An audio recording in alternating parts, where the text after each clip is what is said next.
We are live streamed. Hi, everyone, and welcome to another live with Markham and myself. Today, we're going to be talking about renewables. And we were listening last week when folks said that they wanted to see some graphs and some data. I think the official word was we wanted to geek out with Markham.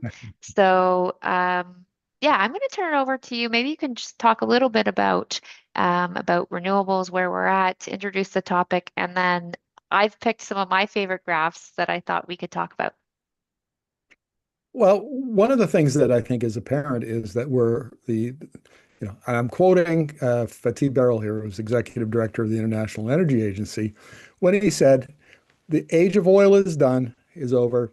The age of electricity has begun. And essentially, what's happening is we are going to be displacing oil and gas and coal with electricity. But it's important when we talk about renewables, because in Canada, we only focus on wind and solar, maybe some batteries. That's what we talk about.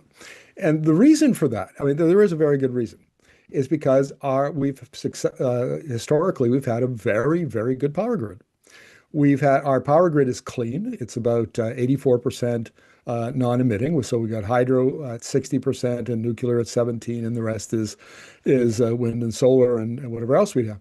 And it's reliable.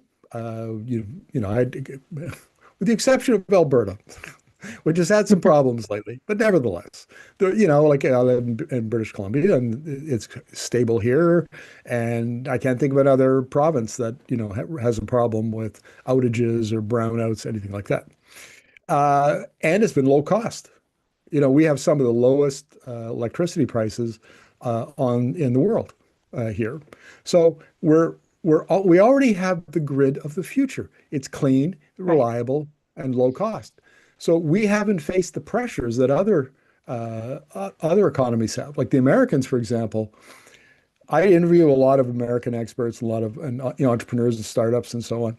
And their grid, they underinvested in it and for a long, long time. And on top of that, now they're moving away from coal. So a lot of their coal plants have shut down, and they were old and creaky and inefficient, so that was okay. They shut down some of their nuclear plant. They were shifting over to gas, and now on top of a creaky grid and getting rid of some of their thermal generation, now all of a sudden they've got a spike in electricity demand. It's going up across the board, 3 to 5%. I saw one figure as high as like 14% a year Wow. in one state. So that's a real problem. And so their grid it's close to being in a crisis situation. And it's when you're faced with a crisis, what do? You grab whatever's at hand. If you're a Yep. business, you'll install some solar panels on your building, and you'll get a battery and some digital controls and whatever else you need. And bada boom, you have to be up running if the grid goes down. Or if, like in San Diego, you pay 40, 50 cents a kilowatt hour, you need lower prices. So you look to self-generation and so on. That model, that problem is all around the world. I mean, there are lots of places in the world that have, you know, uh, power grids that are falling down, and Yep. they're inadequate, for the kind of lifestyle that people want. The emerging economies, they're becoming more middle class. They want stuff. They want what we want, which is, you flick the switch, the lights are there. Yep. And a lot of your economy runs on electricity, and you need to have enough of it, and it has to be reliable and cheap, just like Canada. They're facing pressure because of the problems with the grid and access to fuels and whatever it might be that we haven't had. So we here in Canada, we often talked about how spoiled we are. Yeah. Well, trust me, that this is the problem. And so for us, because there's no impetus, no pressure to adopt, new energy technologies, we're pretty happy with the status quo. And we just don't talk about renewables. So that's part of the problem in Canada is that we have a very uh, narrow definition of what renewables are. And we don't talk about it much because we don't have to. Yeah. Well, there's no problem. In most people's minds, there's nothing to fix, right? So Yeah. they don't see it That's as a it. problem. Now, we've just, as you know, we've done a bunch of interviews about electrotech. Yes. And I think the team at Ember Energy, that's the global think tank, where Kingsmill Bond and Dan Martin and his team landed up or ended up. And I like the way they frame it.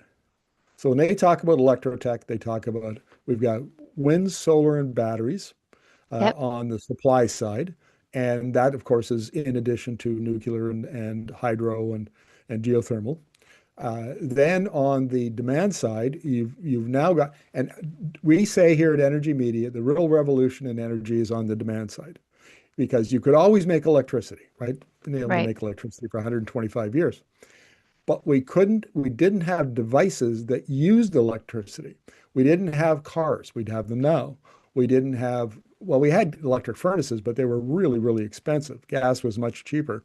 But now heat pumps are more efficient and they're a better, in my experience. I love my heat pump. Love, love, love, love it. Yeah. Okay. So, and then of course we've got industrial processes like industrial heat pumps, that sort of thing. And then there's a third category of connecting technology for renewables. And Hmm. that things like batteries and high voltage DC lines Yep. and all those sorts of stuff that goes into your like grid forming inverters that go into changing your grid so you can have more wind and solar, more variable renewables. All three of those together, I like to lump them in as renewable energy. Now, not everybody does that. It's kind of a shifting, we're still coming to grips with getting our heads around Definition. all of this technology.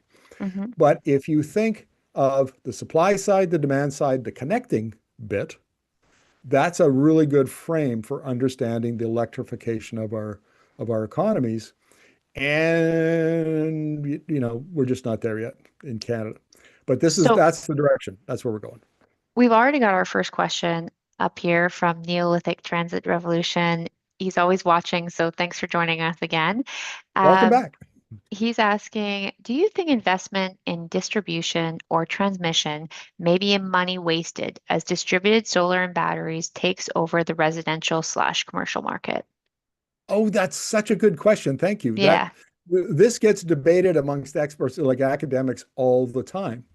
And the general feeling, I think, is that both the power grid and long distance transmission and some centralized power generation with distributed energy resources is the way of the future. Not one or the other. It's got to be both. Now, Both. remember, MC, we had last week we had Jorge Vargas on. We were talking about Aspen Power down in the United States, Yep. and he's got like 600 renewable projects, and his company performs a whole. They do all kinds of integration of renewables in with other technologies.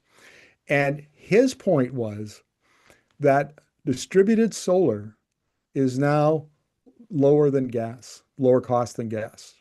And so from his point of view, he said, "Oh, I don't care what Donald Trump does with subsidies because the technology that I'm buying, that's American made, by the way." And this is an interesting point. We saw last year, and I don't have the current numbers. If you bought a Chinese solar panel, it cost 9 cents a watt. If you bought it in the EU, made in the EU, it was 22 cents a watt. If you bought an American made solar panel, it was 40 cents a watt. Well, So just assuming that, the US prices are going to be much higher than the Chinese prices, even if Jorge buys American solar panels and American batteries and whatever else he needs, it's still cheaper than natural gas. And so that's the basis of his business is to find those companies that want to self-generate. They want reliability in the event of an outage. They want lower prices. Prices in the US are just rocketing up. That's a huge political issue, electricity right. prices. So the answer to your question, I think the consensus is subject to change because this is a rapidly changing space. The consensus is that both are needed. And how that's going to play out because there was a lot of chatter a couple of years ago. You don't hear about it as much now, but I think it's going to come back. And that is a changing role for the utilities. So the utilities that sit at the middle of the power grid, you get this web of transmission, and you got the Yep. distribution, the wires that go out into homes and businesses. And the nature of a utility would change. Instead of managing generation, from one end to, the power generation to getting it to your house, it would sit in the middle and act as a platform, a hub, and it would link prosumers. So if you had a solar panels on your house and you wanted to sell electricity into the grid, it would act as the hub to make that transaction, sorry, with the buyers. Right. And that was going to be this new role for the utility. Now, like most forecasts, I think that was premature. I think that may happen. I mean, the utilities, because they own so much of the infrastructure, are the logical entity to do that. Right. But we're Yeah. just we're not there yet. We haven't our business models haven't evolved. The technology isn't quite there. So maybe 5 years, 10 years down the road.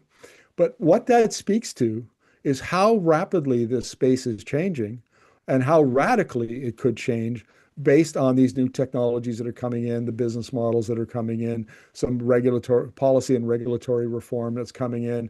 So if we take the general proposition that it has to be a mix of DER and the centralized power grid, how all that evolves is really up for discussion. And it could be evolved differently in different states or different provinces or different countries, depending on circumstances. So it's the electricity space. It used to be the most boring type of energy in the world because nothing ever changed. Yeah. Our grid was built 60, 70 years ago, and it hasn't really changed that much. And the utilities haven't changed that much. Nothing ever changed. Well, now it's undergoing like seismic change. This is radical, radical, quick change. That's what's coming for Canada. And we need to grapple with what's it going to look like for us? Like, are we going to build a national power grid, east-west power grid? Hmm. Uh, what's going to happen when we need two or three times as much power? And you've got hydro in your dominates your power grid, like your BC, Manitoba, Hydro Quebec, Right. Newfoundland, and Labrador. Then what do you do? So there are all kinds of questions that we haven't resolved yet. Well, and the follow-up comment here that Neolithic Transit Revolution is making is just we've got a lot of like rural, urban, suburban, and this will play out differently in those different areas. Yes, Um, yeah, that's very so true. also, yeah, it's kind of, we're going to have to see how that all kind of interconnects at the end. Well, I guess it's not going to end, but as we go forward, I also just want to welcome one of our other supporters, Stephen Murgatroyd.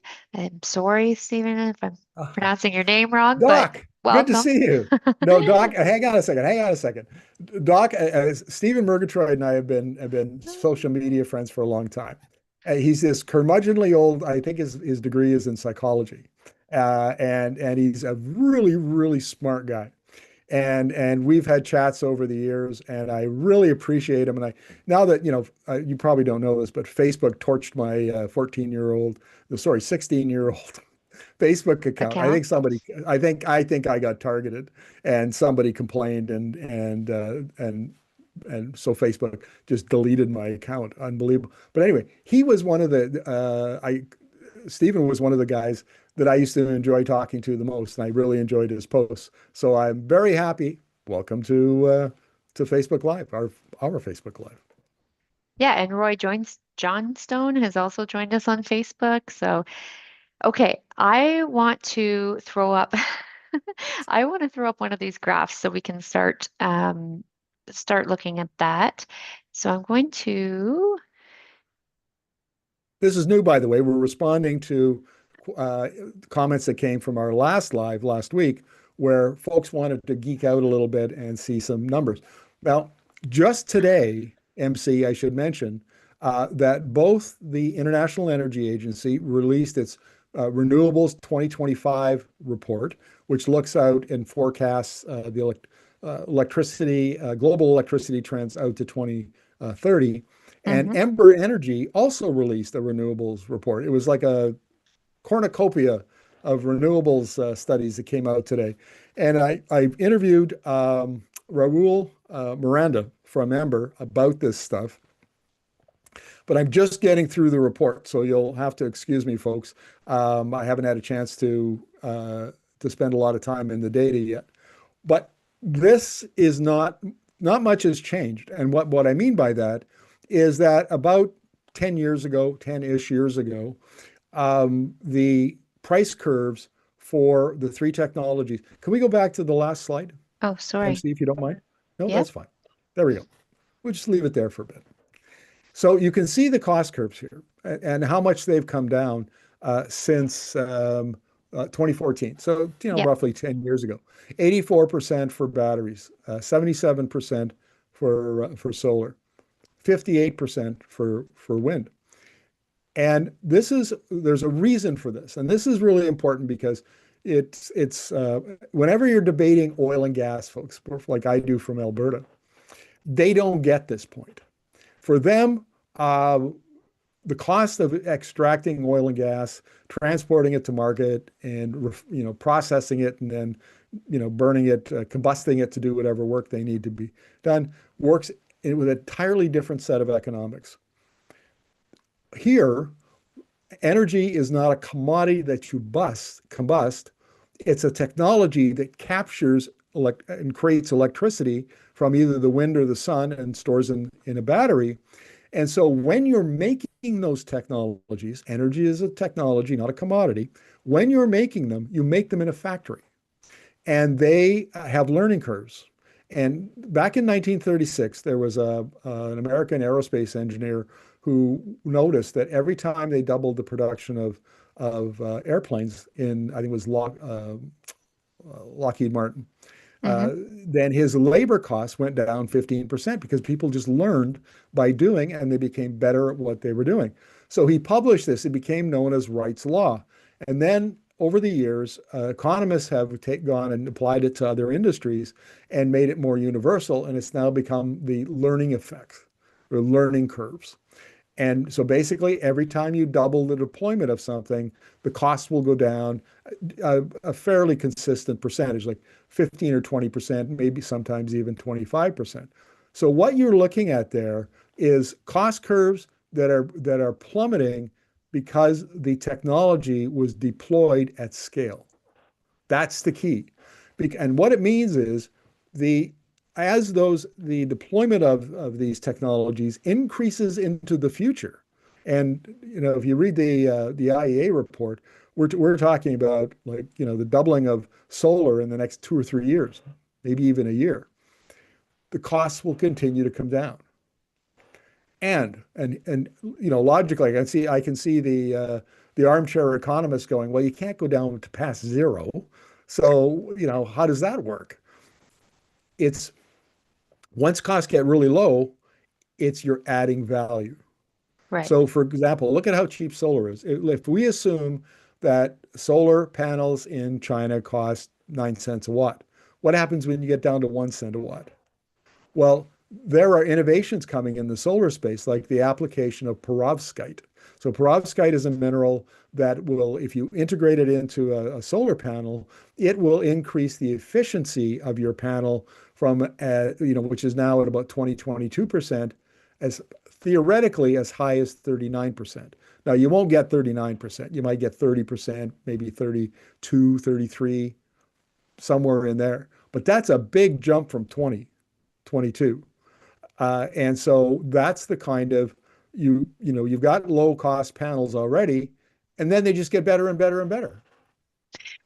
So that your efficiency rate goes up. And the same would be true in batteries. The Right. cost of batteries has fallen down. It's now at I think this graph is probably that looks to me to be about $100 a kilowatt hour. And Hmm. I would argue that that's probably for a pack, like an EV pack. And $100 per kilowatt hour used to be the threshold where we said once it gets that low, an EV will be cheaper than a gasoline car. And Right. then there's the sell price. And then these two prices get confused all the time. But the cell that goes into the pack, I think that's down to like $40 now. Like it's really low and continuing to fall. So it only makes sense that as the price of your cells continues to fall, then the price of your pack will continue to fall. But then on top of that, and this is where things get complex because we're dealing with technologies which are complicated and they're changing all the time.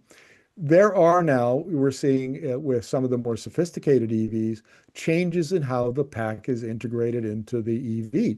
So you do it more efficiently, you do it lower at a lower cost. It's a better design. It lends, it adds to the drivability of the car because that weight is lowering the center of gravity of the car, yada yada yada, all that kind of good stuff.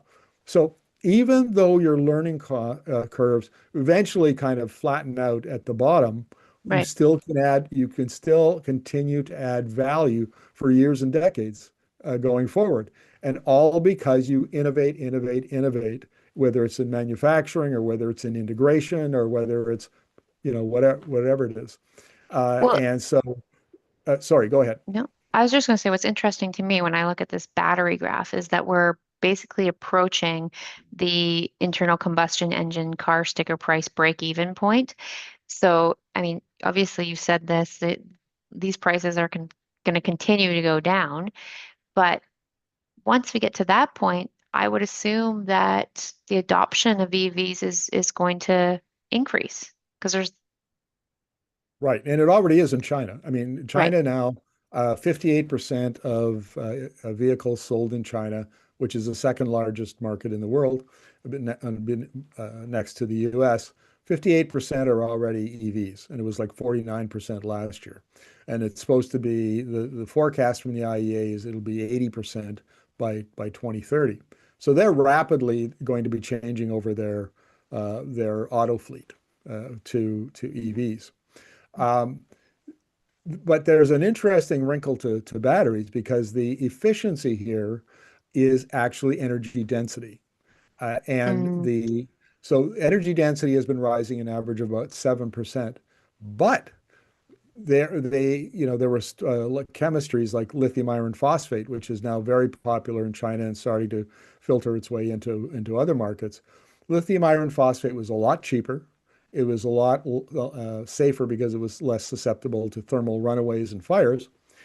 And it was thought that you're never going to get up to the energy density of a nickel cadmium manganese battery, an NCM. Well, now they're pretty close because all those clever engineers in China and Germany and elsewhere have been innovating on that chemistry and making it more and more and more efficient, better and better and better, lowering costs. right, And so what you've got now is the batteries are not only coming down, but the energy density is rising and it's going to continue to rise. And then maybe 2027, maybe 2028, we're going to have solid state batteries. right, And that's going to be a game changer because now the thing that burns is the electrolyte in between the anode and the cathode. And it's liquid. But with solid state, it's ceramic or some other solid substance, but usually ceramic. And so they just don't burn. They're going to be completely safe. And their energy density could be as high as twice that of the LFP. Now, here's where it gets interesting. What happens if you had an equivalent battery size and you've already taken LFP up to 750, a range of 750 kilometers, 800, 1,000, who knows, whatever. Then solid state comes along, and in that same package, you can do 2,000 kilometers. yeah, Well, there are a couple of things that can happen, but the most likely one is you make a much smaller battery. And now your EVs are way smaller. They take, far less materials to make and so on. And even though your costs have maybe bottomed out, or maybe with solid state, they're going to go up again, because this new technology hasn't scaled yet, you're getting way better performance. right, So all of these things you see here, I don't know so much about wind, where I think the innovation is on the size of the blades, and I don't know how much more that can go. But on solar, you're going to be adding things like perovskite. So even as the price falls, the efficiency comes up. On batteries, you're going to increases in energy density as the price continues to fall, and the next iteration then will be solid state. So you get even, a much higher energy density. So you can see where all of this is going. I mean, the electrification of the global economy, of the transportation sector, of the building sector, of the industrial sector, as these costs come down and efficiency goes up, the applications for them become more better and better and better and better. And Yeah. the costs go down, and they provide more value to you than like an internal combustion engine can do. That's the really exciting thing about this. We're not at the end of the innovation. This is not a Hmm. mature technology. This has still got maybe decades of runway ahead of it to get better and lower cost. Well, you know that I love EVs, and the range anxiety is something I had before I got my EV. And hearing about solid state batteries, thinking like that's not going to exist anymore. I mean, it would be, oh, you'd be driving a lot to get 2,000 kilometers done in one day, you know? So to me, it's so exciting to think how far you could go. Well, let's go on to the next one. We'll take the entire time with just one graph. So I wanted to talk to this one. We touched on it in the introduction. It's around supply, connection, demand. Um, again, it's just, new ways to generate electricity, new ways to transport and store electricity, and then new ways to use electricity. So this kind of touches on, the three parts of the revolution.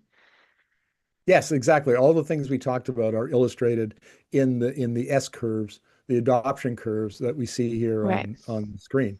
So we don't have to spend a lot of time on this because we've essentially covered it in our discussion of the last slide. And this is something we also talk about, the different views and the energy, the views on energy that dominate the conversation, that are the current narrative. Um, so maybe I can make this a bit bigger for you. That would be appreciated. There we go. Um, this is really interesting, folks, because the slide on your far left, the slide in the middle, represent the two worldviews that are most common in Canada. And the Right. first one represents the oil and gas industry's point of view. And I can't tell you how many times I've heard this from Premier Danielle Smith. I've heard it from the CEOs. I've heard it from people inside the industry. And that is, there is no energy transition. It's going to be an energy diversification. So what that means is that if you look at the growth of primary energy demand globally from 1945 on, the demand curve is so steep and demand grew so quickly that as you threw in nuclear, as you threw in more hydro, as you threw in all of these other ways of producing energy, all it did was get added to. Natural gas didn't displace anything; it added to the Right. primary energy demand. But here's the thing. Oh, and then we'll go on to the next one, which is the climate scenario, where it's not a question of economics, it's not a question of technology, it's a question really of science and morality. So climate science says that we're heating up the planet and we need to stop that, and it's mostly caused by burning fossil fuels. We have to stop that, and we need to phase out oil and gas. We need to phase out coal. And so this is like an ambition, where we should be so that we stay at 1.5 C over pre-industrial times. Those are the two. So you either have climate activists or you have oil and gas types. But there's a third way, and this is what we've been talking about. Remember all the trouble I got in last October of 2024 when I criticized the University of Alberta for their energy transition course? Oh my Yes. God, the people who organized it just absolutely flipped their wigs. And long story for another day, but essentially they had a training course that reflected exactly what I just said, the oil and gas view and the climate view. And they completely and utterly missed the third Right. view, which is what Ember calls the electrotech view. And what that means is if your fossil fuels efficiency, so you combust, we'll use gasoline, you combust gasoline in an internal combustion engine, and you turn it into work, through the, crankshaft, which turns the transmission, which turns the drive shaft, which turns your wheels, and then away you go. But you're only getting 20 to 25% of the energy that's in that gasoline. Right. And is very, very inefficient. And the reason it works is because the energy density of gasoline is incredibly high. When you see it graphed out against batteries, it's laughably high compared to batteries. So you can afford to waste all that energy because you've got lots of it. So, but when you move to electricity and you move to electric devices, they are so much more efficient. My heat pump is, 300 to 400% More efficient. efficient. Yeah. And your EV is, that electric motor probably runs at 95% efficiency. So you waste about when you average it all out, because it's not like it's 100% efficient. There are losses here and there. When you add it up, if you think of fossil fuels as being 25% efficient and electric devices being 75% efficient, the obvious conclusion is you don't need as much electricity as you do fossil fuels. So we're heading for what that graph shows is that we need a lot more electricity to do the work that's required in powering our economies around the world, but we need actually less energy. So this graph on the left, where a primary energy demand is in, people like Kingsmill Bond and Dan Walter from Ember argue that in fact is irrelevant. Who cares what primary energy demand? It's useful energy. Useful energy. And this is kind of a new concept. I don't think that they came up with it, but they're popularizing it. And I think it makes a lot of sense. It's how much energy do you have after you generate it and transport it, like, transmit it to where you need it. How much of it do you have to do work with? And how Yeah. efficient are your devices? And it's about 75, 80%. And so that's where we're headed, is that graph on the right, where you have where you have less energy, but way more electricity. And it's an entirely different way of looking at the energy system. Do we want to? We're already half an hour in, MC. Maybe what we should do is we have a third graph. We'll leave that for another day and take some questions. I'm sure there must be a few based on what we Um, just talked about. yeah. Well, I just wanted to point out one thing about this. We've been talking about in the last few lives we've had is that we've got our kind of the dominant view, the politicians that we have, they're all in this incumbent energy view, this first one on the left. Am I right about that?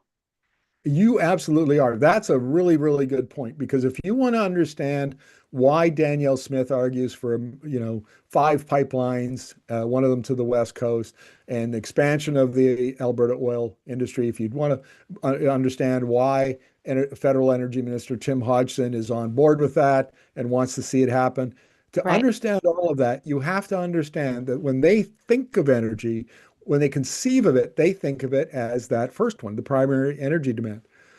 And and we know that because I emailed both the Department of Natural Resources and Adrian Dix, the BC Minister of Energy's office, and I said, tell me what modeling informs the minister's comments on LNG, on gas, on oil. And they all came back. And the reason I did those two is because I don't need to do that with Danielle Smith. I've known Danielle Smith long enough and covered her comments that I know exactly where she stands, which is even further out on this issue. So now what we know is that in BC, Energy Minister Adrian Dix, the Alberta Premier Danielle Smith, and her Energy Minister Brian Jean, and all of the oil and gas industry, and the Federal Energy Minister all believe in that vision of the energy future, which is represented by the International Energy Agency's STEPS scenario. Basically, Right. steady as she goes. very little or no decline, and Smith believes in, rocketing demand over the next 25 years. So the folks that are in charge here all believe in the 20th century view of energy, not Yep. the 21st century view of energy. Their understanding is outdated. It's not that they're dumb. It's not that they don't look at numbers. They just look at the wrong numbers. And Yeah. they have, and their intellectual framework for understanding this is flawed. It's old-fashioned. It comes from the 20th century, and it needs to be updated into the third image here in the graph, which is the useful energy, not primary energy. Yeah, and this business as usual approach, we've talked about many times, could mean that we might be left behind, not only Alberta, but maybe Canada as well. We need to electrify. Electrification is the way to lower your costs, increase your efficiency, and be more competitive. And we're seeing now, like if you want to plant some kind of and it doesn't have to be a battery plant or anything like that, but just some sort of a manufacturing plant, what do they want?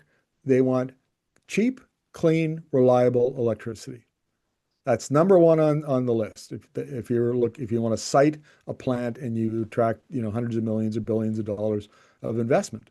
If we can't provide that going into the future, and we can't provide all of the supply chains and the services that come with electrification, we're going to be much less competitive as an economy. And so this is about preserving the lifestyle and prosperity of Canada into the mid of the century. Well, and so Neolithic Transrevolution is going to disagree with you on this. He says, I don't agree Really? with you. I think this is about needing to grow to remain competitive. I understand the projections you were given, but I also think it's hard to tell the public falling demand is okay. No, I think he misunderstands. Okay, so one of the things we do here at Energy Media is we have our own energy transition theory of change. And it's Hmm. based around the idea that clean energy technology is a disruptive innovation to existing industry models and business models. And the easiest way to look at this is to consider the case of the electric vehicle and the legacy automakers. So China has adopted, they have a car industry that is it's transitioning to 100% electric in the next, I don't know, 5, 10 years. And it has severely disrupted the legacy automakers, taken market share away from them and put competitive pressure on them. Yeah. And so that's a disruptive innovation. Now, here's where we come in. What we do is we're familiar with a lot of the energy demand modeling scenarios, the kind of stuff you just saw there with from Ember. We read OPEC, we read the IEA, the US EIA, Rystad, S&P Global, all of that stuff, and they all have different assumptions. And the thing that we can do is to look at that and go, okay, and I'll use OPEC here as an example. OPEC thinks that oil demand is going to grow a lot by 2050 based on the fact that demand will decline in the global north, the mature, Right. the rich economies, but the emerging economies of the global south, China, India, and so on, the demand is going to rocket up so much that it will not only offset the decline in the global south, but it will exceed that, and then demand will grow out to 2050 for oil. Right. So what we do then is okay, well let's check their assumptions against the data that we have and the trends that we're observing. So if you go and you do that, what you find is that in the global south, China is basically driving electrification of Asia in a big way, but it's also moving out into Latin America and uh, uh, Africa and Africa. some of Yeah. the other regions like the Middle East and North Africa. And where you would expect to see them, expanding their use of internal combustion engine vehicles, you're seeing the exact opposite. The Saudis, for crying out loud, are buying a lot of EVs. Yeah. Your in-laws are in Brazil, and Yep. they're buying a lot of EVs and they're building. So the assumption that OPEC made about demand is not coming true. Yeah. China is electrifying its own economy and helping others electrify their economies fast enough to disprove the assumptions that underlie the OPEC's analysis. And what that means is, and if you go through and take the other, there are lots of assumptions behind each model.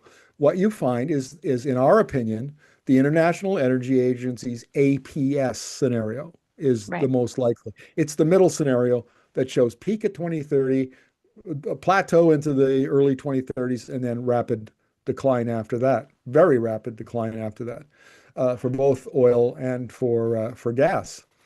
And that is the scenario at this point that best matches the data and the trends that we're seeing at the global economy.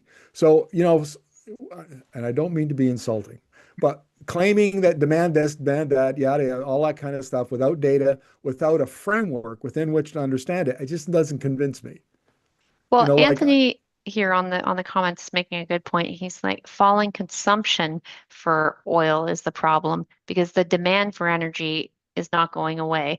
right? Um, That's you know, I actually love the way that he kind of put that is demand is not going away. And he's also talking about, how in those emerging economies, for example, it, Africa is supposed to be half the world's population by 2100. So we're looking at these other places. The South is growing. And so, I mean, obviously, with more people, there's going to be more demand. you would think. But what happens if they buy EVs and instead of Mm, building power grids, they do what solar, Pakistan is doing, which is yeah, buying cheap Chinese solar panels and self-generating themselves and storing it in batteries, cheap Chinese batteries. The problem here is that we're locked into a model, mentally locked into a model of how energy has progressed to this point, and we think that we can extrapolate that model out into the future to explain where we're going to be in 2050 or 2075. And we argue here that the innovative disruptions that come with electrification, whether it's wind and solar, whether it's batteries, whether it's EVs and heat pumps, the disruptive innovations have disrupted that model. And it's no right, longer a useful tool to predict the future. The energy future will not look like the energy past. And that's a big change in mindset for a lot of people, especially Albertans, right. who I love. I used to be one, so I get to tease you guys. Right. Well, yeah, I mean, the debate is going on here in the comments about what else we can use oil for and what does consumption actually mean, from nylon clothing to carpets to rubber tires and plastics, which is also something that we talk about is bitumen beyond combustion. So is making new things with oil. Um, but Can I jump in here? yes, please go for Because it. I want to make your comment is the debate is raging in the comments is absolutely perfect because what we're trying to do here, and I've been trying for a long time, is change the energy conversation. So first of all, you have to have an energy conversation. We Right. can't have this climate versus oil and gas, butting heads all the time. We need to come to this middle ground where we can use data, we can use evidence, and we can look at assumptions, and we can have intelligent conversations. So no question is dumb. Yeah. Well, I ask a few dumb questions, but that's all right. I'm allowed. But but the important part is to have the conversation. And maybe your assumptions are just, maybe I persuade you to come to my way of looking at the energy future, but not necessarily. I've met lots of smart people who said, here's my point. And I go, oh, hang on a second. That's a good point. I'm gonna have to think Yeah. about that. And then it turned out, you have to then, okay, I concede that point. How do I then change my worldview to reflect that point? That's the beauty. I mean, my God, it's like Socrates, right? They call it the Socratic tradition of debate, point, counterpoint, thesis, antithesis. This is what we should be doing around the Yeah. future of energy instead of allowing the oil and gas industry to bombard us with propaganda and narrative and get away from conversation and get away from evidence and data. Anyway, I'm ranting. So Well, I'm and, just going and to be I quiet. think what kind of bring this all together. What Markham's talking about is that is what we do here at Energy Media. We try to bring, the facts, evidence informed, out to you, explain it in different ways so you can go to your kitchen table and have these conversations. That's what we need folks to do. We do need to change the conversation here in Canada to something that's more informed and based on facts. Um, and so, yeah, share our videos. Invite your friends to come watch us live. We're going to be live again this week. We've got a members only webinar coming up where you can ask Markham anything, bring your questions. Everyone's going to have their cameras on. It's just going to be our members from our channel. So that's pretty exciting. And yeah, I mean, we're going to see you Yeah. guys, you folks again on Thursday, doing another one of these lives on Facebook and on YouTube. So I'm going to hand it over to Markham for the final word, but please like and subscribe and comment on our videos. We really appreciate your support. We really do. And I can't emphasize this enough. Is that this is part of a conversation. And you know what, MC, I have a confession to make.